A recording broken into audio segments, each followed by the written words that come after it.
Medical కాలేజీల ప్రైవేటీకరణను నిరసిస్తూ నంద్యాల జిల్లాలో కోటి సంతకాల సేకరణ ప్రక్రియను వైసీపీ నేతలు రామసుబ్బయ్య, ప్రతాప్ రెడ్డి ప్రారంభించారు. తమ హయాంలో 17 ప్రభుత్వ మెడికల్ కాలేజీలను ప్రతిష్టాపిస్తే ప్రస్తుత ప్రభుత్వం వాటిని ప్రైవేటీకరణ దిశగా తీసుకువెళ్తుందని ఆరోపించారు. ప్రైవేటీకరణ జరిగితే విద్యార్థులు కోట్ల రుసుము చెల్లించవలసి వస్తుందని, పేద విద్యార్థుల భవిష్యత్తు నాశనమవుతుంది అన్నారు. ప్రజలు ఉద్యమించి మెడికల్ కాలేజీల ప్రైవేటీకరణను అడ్డుకోవాలని పిలుపునిచ్చారు.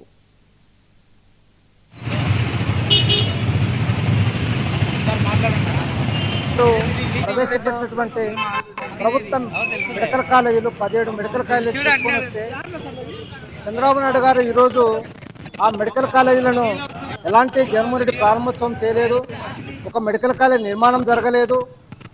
సో నేను పీపీపీ పద్ధతి ద్వారా నేను మెడికల్ కాలేజ్ కడతాను అని చెప్పేసి జగన్మోహన్ రెడ్డి ఎలాంటి నిర్మాణం చేయలేదని చెప్పేసి మరి అబద్ధ ప్రచారం చేస్తూ ఉన్నాను. మరి మీడియా సోదరులకు మరి పబ్లిక్ అందరూ కూడా మరి ఈరోజు మేము సాక్ష్యాధారాలతో చూపిస్తా ఉన్నాం.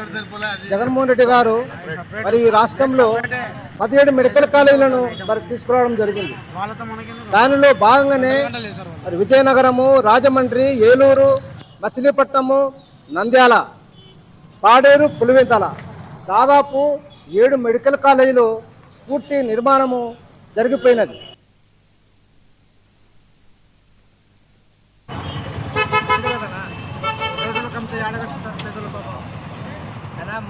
చక్ర మన శిల్పాలు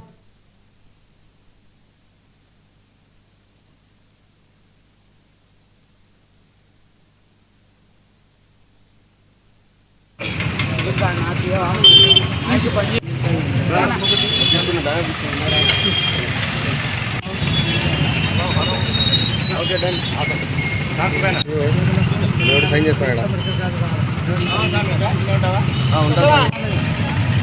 ప్రైవేట్ వస్తువులతో ప్రభుత్వంతో ఉండాలా, పేదలకు ఉండాలని చెప్పేసి